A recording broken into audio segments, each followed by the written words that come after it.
Hey everyone, it's your girl. I want to say Kill Jezebel, formally Kill Jezebel. I've changed my YouTube channel to Spiritual Whistleblower, one word, Spiritual Whistleblower.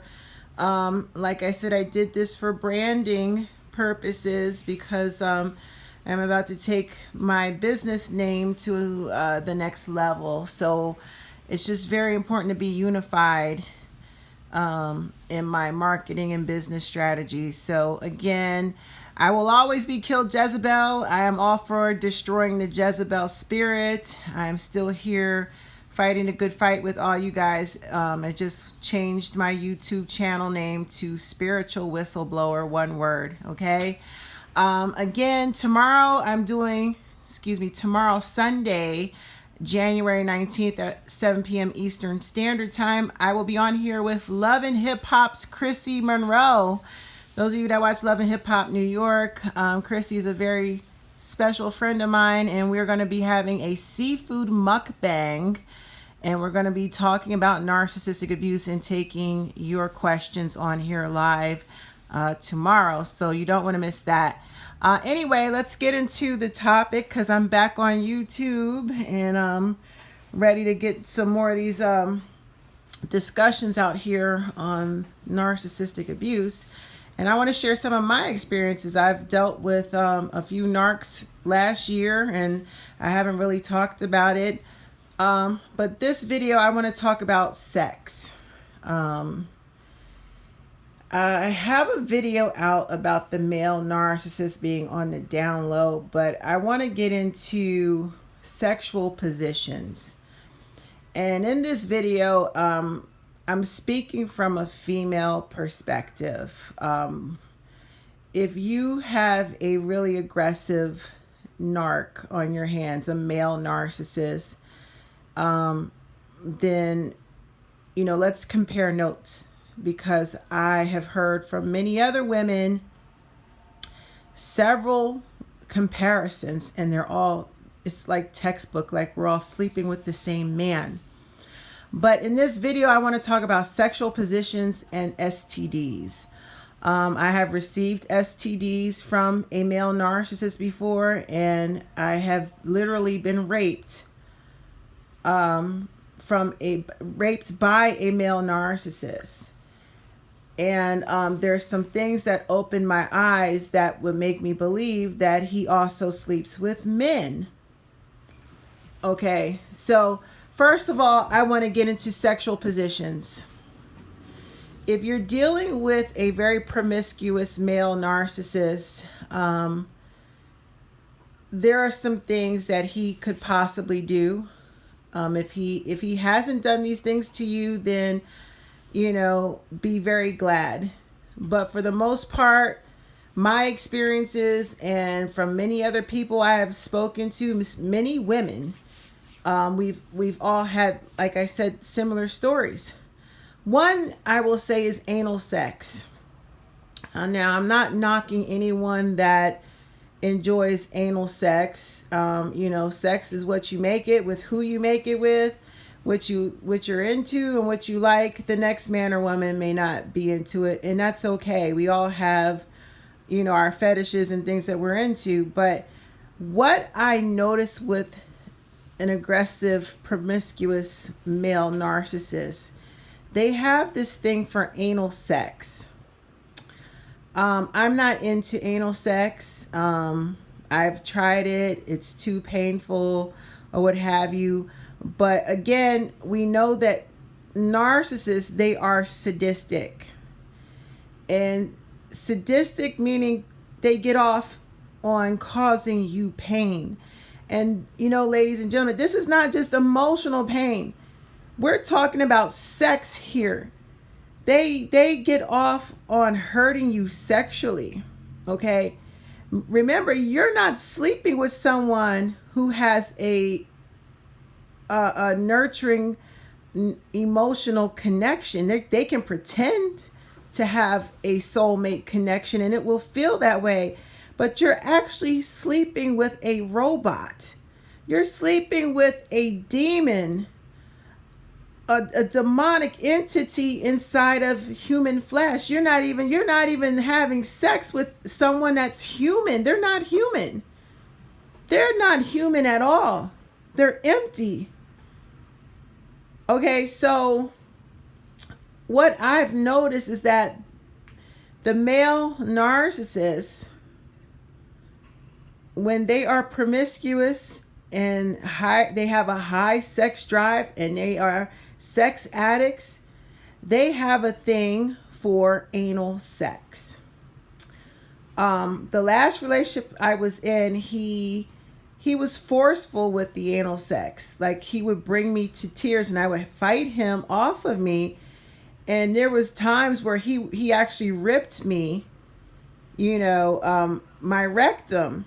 I felt him rip me because he was so rough, and he was getting off on us. He was laughing when he did this. I didn't find any of it funny. He was very aggressive, and I don't know what his obsession was, but when I saw that he was, very aggressive and obsessive with anal sex, all I could think about is, oh my God, he has already done this with another man. I thought of him being on the down low, okay? And another thing, when it comes to sex with a male narcissist, a very promiscuous narcissist who's addicted to sex, he gave me what is called bacterial vaginosis. Now, for those of you that don't know what bacterial vaginosis is, it's similar to a yeast infection. Okay, when you get a yeast infection, it's an overgrowth of yeast inside of your vagina, which causes minor irritation, itching, and discomfort. And you can go to the store and buy a yeast infection kit and clear it up within days. Bacterial vaginosis is something else. Bacterial vaginosis is a buildup of bacteria. It's not quite an STD or a sexually transmitted infection. It is sexually transmitted. You can get it other ways, through douching and, things like that. However, if you are sleeping with a whore, a nasty, narcissistic whore who is in the streets behind your back in other people's beds, and, out the blue, you get, like, it feels like a yeast infection, but it's not quite a yeast infection. It's bacterial vaginosis, which means that he's sleeping unprotected with other women. And other women, their pH balance and their bacteria buildup and things that are inside their vagina do not mix with yours. So if he's sleeping unprotected with these women and he's getting their bacteria from their vagina, maybe they don't wipe properly, maybe they just got off their period, maybe they didn't wash thoroughly, or, like I said, it's their pH balance, their what is the proper word I'm looking for? Their fluids and discharges are totally different from yours. So if he is having unprotected sex and he's getting bacteria caught on his, penis or anywhere, along his, any part of his genitals can contract the bacteria that he collects when he's having unprotected sex, and then he comes back and he has sex with you. Guess what? Their bacteria is now mixing with your bodily fluids. And guess what? You're going to have what we call bacterial vaginosis. It's not quite a STD, but it can be contracted sexually. I know so many women who have gotten bacterial vaginosis from a promiscuous partner. It's not a game. Okay? Guys, sleeping with these creatures it's horrifying, because what happens is in that love bombing phase, it feels like you're having sex with your soulmate. But, you know, over a period of time, as they devalue and it leads to the discard, sex does not feel the same with the narcissist. You can tell the difference. It does not feel like lovemaking. It feels like you're sleeping with a criminal.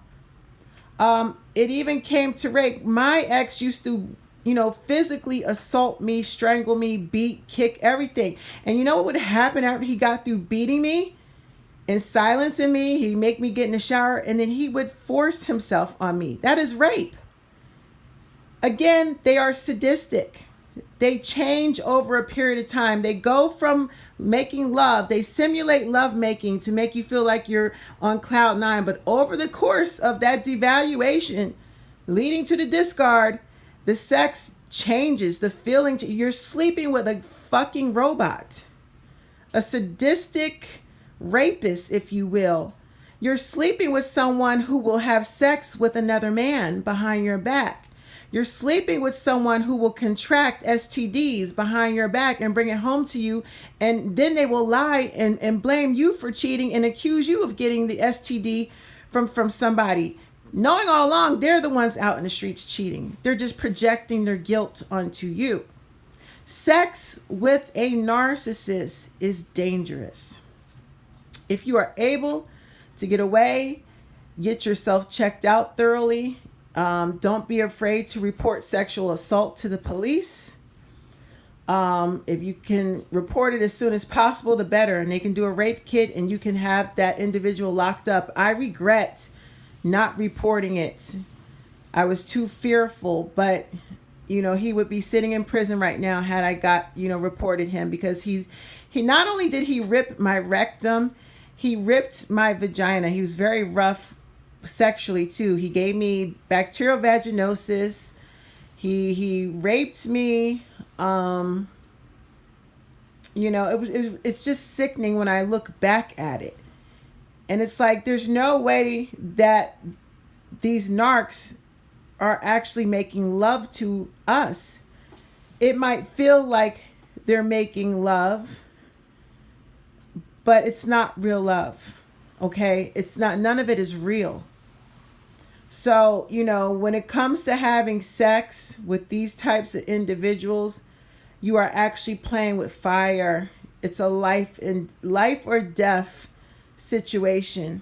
And when you get out of that situation, and like I said, hindsight is 20/20, and you look back, you're going to be like, oh my God, if I had to do it all over again, I would not sleep with him. I wouldn't touch him with a 10-foot pole. Sex with a narcissist is dangerous. Please be careful this year, guys. It's 2020. It's time for us to smarten up.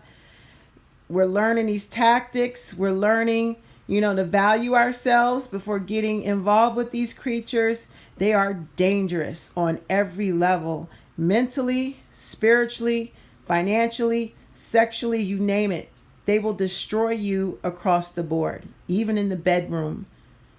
Even in the bedroom, sexually. Have a blessed evening. I'm going to be putting out more of these videos. And again, join me tomorrow. We're doing a live Q&A with a reality star and founder of her own domestic violence nonprofit, Survive to Thrive Global. We're going to be here with my girl, Chrissy Monroe. We're going to do a live seafood mukbang, and we're going to talk narcissistic abuse and toxic relationships and answer your questions. Join me on my channel tomorrow night, 7 p.m. Eastern Standard Time, right here on YouTube. Take care, you guys, and be safe. Bye-bye.